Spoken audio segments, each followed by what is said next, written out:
ये आकाशवाणी रायपुर है। प्रादेशिक समाचार बुलेटिन के साथ मैं अभिलाषा शुक्ला।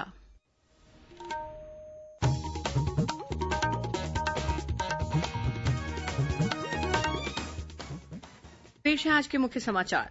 उच्चतम न्यायालय ने केंद्र और राज्य सरकारों को 15 दिन के अंदर सभी प्रवासी मजदूरों को उनके गृह राज्य भेजने का निर्देश दिया है। एम्स रायपुर में अब कोरोना जांच रिपोर्ट केवल 1.5 घंटे में मिल सकेगी। एम्स के अलावा राज्य के 3 अन्य शासकीय अस्पतालों में भी कोरोना संक्रमित मरीजों की पहचान के लिए की जा रही है नमूनों की जांच। राज्य के पुलिस महानिदेशक ने निर्देश दिए हैं कि यदि कोई पुलिसकर्मी आमजनों से दुर्व्यवहार करता है तो उसे तत्काल प्रभाव से निलंबित कर उसके खिलाफ आपराधिक प्रकरण दर्ज किया जाए। और सुकमा जिले में आज 7 माओवादियों ने आत्मसमर्पण किया। अब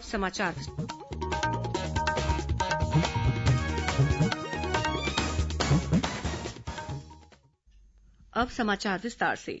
उच्चतम न्यायालय ने केंद्र और राज्य सरकारों को 15 दिन के अंदर सभी प्रवासी मजदूरों को उनके गृह राज्य भेजने का निर्देश दिया है। अदालत ने मजदूरों के पुनर्वास के लिए उनके कौशल का विवरण तैयार करने के बाद रोजगार उपलब्ध कराने की योजनाएं बनाने का भी निर्देश दिया है। न्यायमूर्ति अशोक भूषण, संजय किशन कौल और एमआर शाह की पीठ ने केंद्र को यह निर्देश भी दिया कि मजदूरों को उनके गृह राज्य भेजने के लिए राज्य की मांग के अनुरूप 24 घंटे के अंदर अतिरिक्त रेलगाड़ियां उपलब्ध कराई जाएं। अदालत ने आपदा प्रबंधन अधिनियम के तहत लॉकडाउन नियमों के उल्लंघन के मामले में मजदूरों पर दर्ज सभी मुकदमे वापस लेने पर विचार करने का भी निर्देश दिया। पीठ ने अधिकारियों को निर्देश दिया कि ऐसे मजदूरों की पहचान और पंजीकरण किया जाए जो अपने गृह राज्य जाना चाहते हैं। परिवहन की व्यवस्था सहित ये प्रक्रिया पूरी करने के लिए अधिकारियों को मंगलवार से 15 दिन का समय दिया गया। मुख्यमंत्री भूपेश बघेल ने कोरोना संक्रमण से बचाव, नियंत्रण के उपायों और मरीजों के इलाज की व्यवस्थाओं की समीक्षा की है। साथ ही उन्होंने इस बीमारी पर नियंत्रण के लिए आगे की रणनीति पर विचार विमर्श भी किया। श्री बघेल ने अपने निवास कार्यालय में वीडियो कॉन्फ्रेंसिंग के जरिए एक समीक्षा बैठक ली। मुख्यमंत्री ने अधिकारियों से क्वारेंटाइन सेंटर्स की व्यवस्था और अस्पतालों में उपलब्ध बिस्तरों के बारे में जानकारी ली। मुख्यमंत्री ने कहा कि इस बात का विशेष ध्यान रखा जाए कि संक्रमित व्यक्ति से अस्पताल आने वाले अन्य मरीज संक्रमित न हों। मुख्यमंत्री ने चिकित्सक और मेडिकल स्टाफ के लोगों को संक्रमण से बचाव के लिए गाइडलाइन का पालन करने के निर्देश दिए।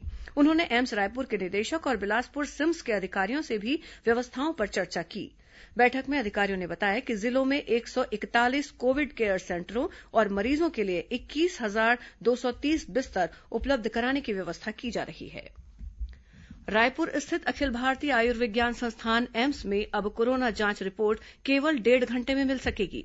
पहले इस जांच में करीब 4 घंटे का समय लगता था। एम्स के निदेशक डॉक्टर नितिन एम नागरकर ने बताया कि वीआरडी लैब में आरएनए एक्सट्रेशन मशीन पहुंच गई है। इसकी मदद से कोविड-19 के सैंपल की जांच क्षमता और अधिक बढ़ जाएगी। डॉक्टर नागरकर ने बताया कि वीआरडी लैब में आरएनए एक्सट्रेशन अब पूरी तरह से ऑटोमेटिक हो जाएगा। कोविड-19 की टेस्ट प्रक्रिया के इसी भाग में सबसे अधिक समय लगता था, जो अब 4 घंटे से कम होकर 1.5 घंटा रह जाएगा। उन्होंने बताया कि एम्स में एक और अत्याधुनिक आरटीपीसीआर मशीन भी लैब में स्थापित की जा रही है। इससे एम्स में आरटीपीसीआर की संख्या 3 से बढ़कर 4 हो जाएगी। इसमें भी एक साथ 96 नमूनों की जांच हो सकेगी और समय भी कम लगेगा। उन्होंने उम्मीद जताई कि इससे एम्स रायपुर की जांच करने की क्षमता बढ़ेगी। गौरतलब है कि वर्तमान में एम्स द्वारा प्रतिदिन करीब 1,500 टेस्ट किए जा रहे हैं। इस बीच राज्य सरकार की ओर से जारी एक विज्ञप्ति में कहा गया है कि छत्तीसगढ़ में इस समय एम्स रायपुर के अलावा जगदलपुर, रायपुर और रायगढ़ में स्थित शासकीय मेडिकल कॉलेज अस्पतालों में भी कोविड-19 मरीजों की पहचान के लिए सैंपलों की जांच पूरी क्षमता से की जा रही है। मुख्यमंत्री भूपेश बघेल ने औद्योगिक इकाइयों के प्रतिनिधियों से कहा है कि वे बाहर से आने वाले श्रमिकों की जानकारी प्रशासन को तत्काल दें। आज रायपुर स्थित अपने निवास में विभिन्न औद्योगिक इकाइयों के प्रतिनिधियों से चर्चा करते हुए मुख्यमंत्री ने कहा कि औद्योगिक इकाइयों में काम के दौरान यदि किसी श्रमिक में संक्रमण के लक्षण दिखाई देते हैं तो इसकी जानकारी तत्काल प्रशासन को दी जाए। उन्होंने कहा कि औद्योगिक प्रतिष्ठानों में बाहर से आने वाले श्रमिकों के ठहरने के लिए उचित प्रबंध किया जाना चाहिए। साथ ही कोरोना संक्रमण से बचाव के लिए सारे एहतियाती उपाय अमल में लाए जाने चाहिए।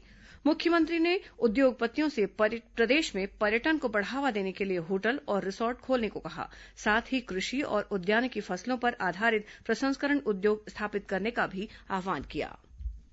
छत्तीसगढ़ में आज समाचार लिखे जाने तक कोरोना संक्रमित 14 नए मरीजों की पहचान की गई है। इनमें रायपुर जिले से 7, बलौदाबाजार से 3, राजनांदगांव से 2 और बेमेतरा तथा जांजगीर चांपा जिले से एक एक मरीज शामिल हैं।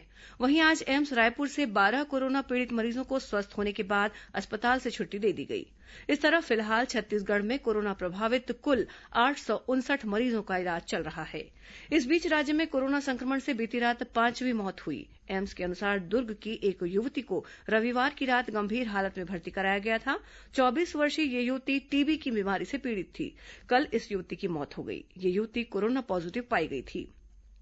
वहीं आज सिर में गंभीर चोट की वजह से एम्स में इलाज के लिए भर्ती दुर्ग के ही एक बुजुर्ग की मौत हो गई। ये बुजुर्ग भी कोरोना पॉजिटिव पाया गया था। बुजुर्ग की मृत्यु के बाद मृतक के निवास क्षेत्र के आसपास के इलाके को कंटेनमेंट जोन घोषित किया जा रहा है। राज्य के स्वास्थ्य विभाग द्वारा दी गई जानकारी के अनुसार वर्तमान में प्रदेश में करीब 20,000 क्वारेंटाइन सेंटर्स में 2,38,000 से अधिक लोग क्वारेंटाइन में रखे गए हैं। इसके अलावा 53,000 से अधिक व्यक्ति इस समय होम क्वारेंटाइन में हैं। प्रादेशिक समाचार आप आकाशवाणी रायपुर से सुन रहे हैं।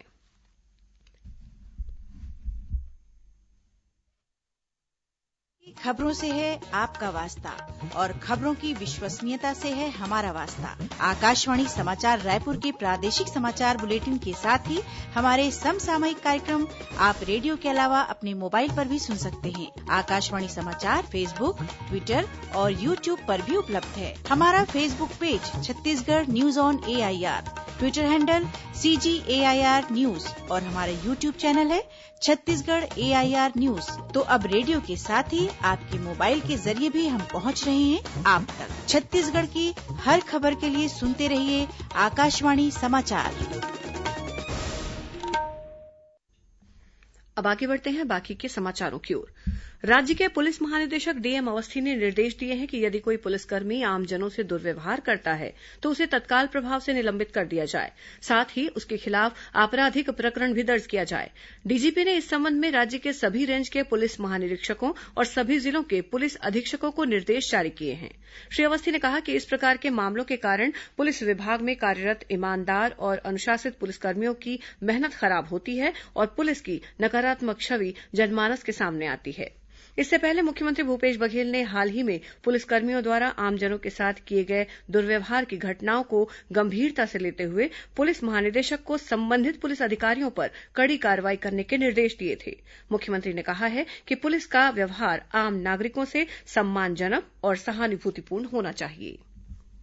मुख्यमंत्री भूपेश बघेल ने केंद्र सरकार से राज्यों के दिए गई GSDP के 2% अतिरिक्त उधार सीमा की अनुमति को सभी शर्तों से मुक्त रखने का आग्रह किया है। इस सिलसिले में मुख्यमंत्री ने केंद्रीय वित्त मंत्री निर्मला सीतारमण को एक पत्र लिखा है। मुख्यमंत्री ने लिखा है कि कोविड-19 महामारी और देशव्यापी लॉकडाउन के कारण राज्यों को होने वाली आय में कमी आई है। कोरोना संकट और लॉकडाउन की वजह से उत्पन्न विषम परिस्थिति से निपटने के लिए राज्य सरकारों का दायित्व अब और भी बढ़ गया है। इस बीच मुख्यमंत्री ने राज्य में कार्यरत सभी शासकीय अधिकारियों और कर्मचारियों से अपील की है कि कोरोना महामारी के इस संकट में जरूरतमंदों और पीड़ितों की सहायता के लिए पहले की तरह आगे भी सहयोग राशि प्रदान करें। मुख्यमंत्री ने सामाजिक और स्वयंसेवी संगठनों, औद्योगिक और व्यापारिक प्रतिष्ठानों सहित आमजनों से भी आगे आकर जरूरतमंदों की मदद करने की अपील की है। राज्य शासन ने राजधानी रायपुर स्थित मंत्रालय में अब से 100% अधिकारियों और कर्मचारियों को उपस्थित होने के लिए कहा है। गौरतलब है कि कोरोना वायरस संक्रमण की रोकथाम के मद्देनजर पहले मंत्रालय में 1/3 कर्मचारियों से काम चलाया गया। वहीं वर्तमान में 50% अधिकारी कर्मचारी उपस्थित हो रहे हैं, लेकिन अब शासन के कामकाज में तेजी लाने के लिए मंत्रालयीन सेवा के सभी अधिकारियों और कर्मचारियों को उपस्थित होने के लिए कहा गया है। इस संबंध में सामान्य प्रशासन विभाग ने आदेश जारी कर दिए हैं। पंजाब में फंसे जांजगीर चांपा जिले के मजदूरों को लेकर कल एक श्रमिक स्पेशल ट्रेन अमृतसर से रवाना होगी।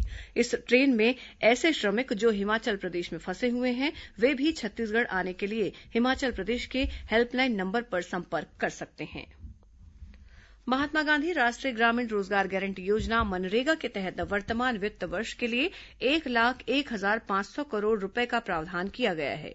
इस कार्यक्रम के तहत पहली बार इतनी बड़ी राशि का प्रावधान किया गया है। केंद्रीय ग्रामीण विकास मंत्री नरेन्द्र सिंह तोमर ने बताया कि मनरेगा का बजट बढ़ाया गया है।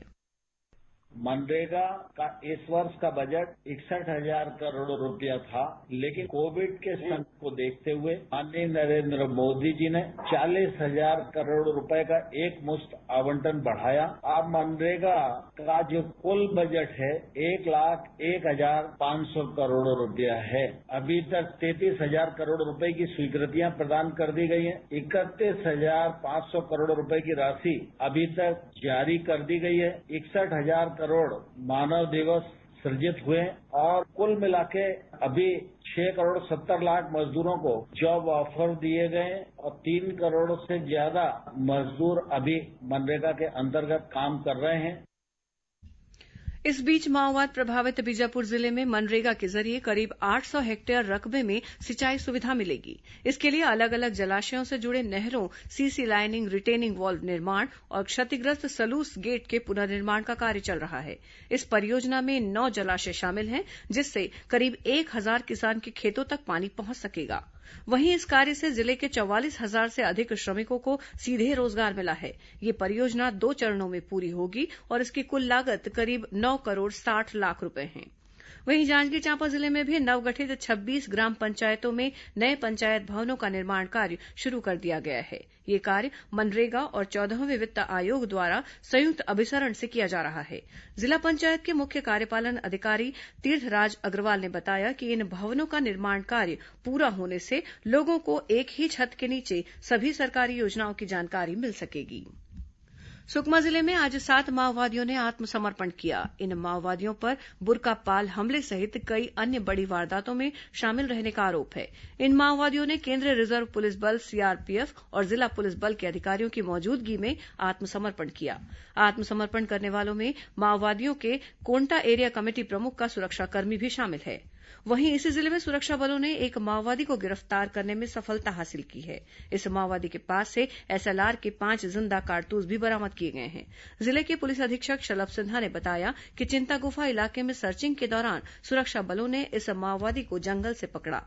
गिरफ्तार माओवादी पर दुल्लेड़ इलाके में पुलिस दल पर फायरिंग सहित कई अन्य वारदातों में शामिल रहने का आरोप है। उधर बीजापुर जिले में माओवादी मिलिट्री प्लाटून के एक सदस्य ने आत्मसमर्पण किया है। इस माओवादी पर ताकीलोड़ सहित 2 अन्य बड़ी घटनाओं में शामिल रहने का आरोप है। इस माओवादी ने पुलिस और सीआरपीएफ के वरिष्ठ अधिकारियों के समक्ष आत्मसमर्पण किया। बेमेतरा नवागढ़ मार्ग पर आज सुबह सड़क हादसे में एक व्यक्ति की मौत हो गई, जबकि एक अन्य व्यक्ति गंभीर रूप से घायल हो गया है।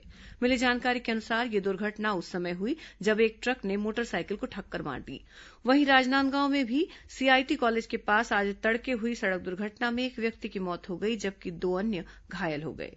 उधर महासमुंद जिले के सिरपुर मोड़ के पास 4 पहिया एक वाहन सड़क किनारे खड़ी ट्रक से टकरा गई। इस घटना में मौके पर ही एक व्यक्ति की मौत हो गई, जबकि एक अन्य व्यक्ति गंभीर रूप से घायल हो गया। छत्तीसगढ़ में निजी क्षेत्र की पहली फ्रोजन फूड इकाई गोल्ड की आज से शुरुआत हुई। मुख्यमंत्री भूपेश बघेल ने आज अपने रायपुर स्थित निवास कार्यालय से वीडियो कॉन्फ्रेंसिंग के जरिए इस इकाई का शुभारंभ किया। यह संयंत्र रायपुर के उरला क्षेत्र स्थित बोरझरा में स्थापित किया गया है। इस इकाई में आलू पराठा, लहसुन चीज नान, वेज सीख कबाब, पपीता हलवा और सेवई खीर सहित कई अन्य शाकाहारी फ्रोजन फूड प्रोडक्ट तैयार किए जाएंगे। मुख्यमंत्री ने उम्मीद जताई कि कोरोना संकट के इस दौर में जब लोगों का रोजगार छूट रहा है, तब राज्य में एक नई फैक्ट्री शुरू होने से स्थानीय लोगों को रोजगार मिलेगा। अब कुछ अन्य खबरें संक्षिप्त में। सूरजपुर जिले के पर्रे स्थित क्वारेंटाइन सेंटर में कथित रूप से अव्यवस्था का आरोप लगाकर 20 से अधिक मजदूर आज पैदल ही अपने घर जाने की कोशिश की। सूचना के बाद प्रशासनिक टीम इन मजदूरों को समझाने के लिए मौके पर पहुंची। भिलाई के एक स्टील कारोबारी ने नागपुर के एक इंजीनियरिंग कंपनी के मालिक सहित 2 लोगों के खिलाफ 19 लाख रूपये की धोखाधड़ी करने के आरोप में पुलिस में मामला दर्ज कराया है।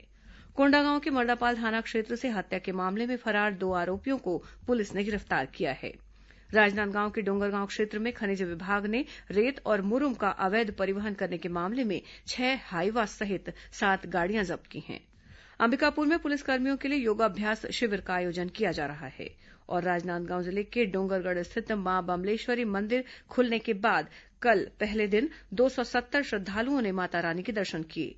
मंदिर में सैनिटाइजेशन और सोशल डिस्टेंसिंग का पालन किया जा रहा है। अंत में मुख्य समाचार एक बार फिर। उच्चतम न्यायालय ने केंद्र और राज्य सरकारों को 15 दिन के अंदर सभी प्रवासी मजदूरों को उनके गृह राज्य भेजने का निर्देश दिया। एम्स रायपुर में अब कोरोना जांच रिपोर्ट केवल 1.5 घंटे में मिल सकेगी। एम्स के अलावा राज्य के 3 अन्य शासकीय अस्पतालों में भी कोरोना संक्रमित मरीजों की पहचान के लिए की जा रही है नमूनों की जांच। राज्य के पुलिस महानिदेशक ने निर्देश दिए हैं कि यदि कोई पुलिसकर्मी आमजनों से दुर्व्यवहार करता है तो उसे तत्काल प्रभाव से निलंबित कर उसके खिलाफ आपराधिक प्रकरण दर्ज किया जाए। और सुकमा जिले में आज 7 माओवादियों ने आत्मसमर्पण किया। इसी के साथ प्रादेशिक समाचार बुलेटिन समाप्त हुआ। नमस्कार।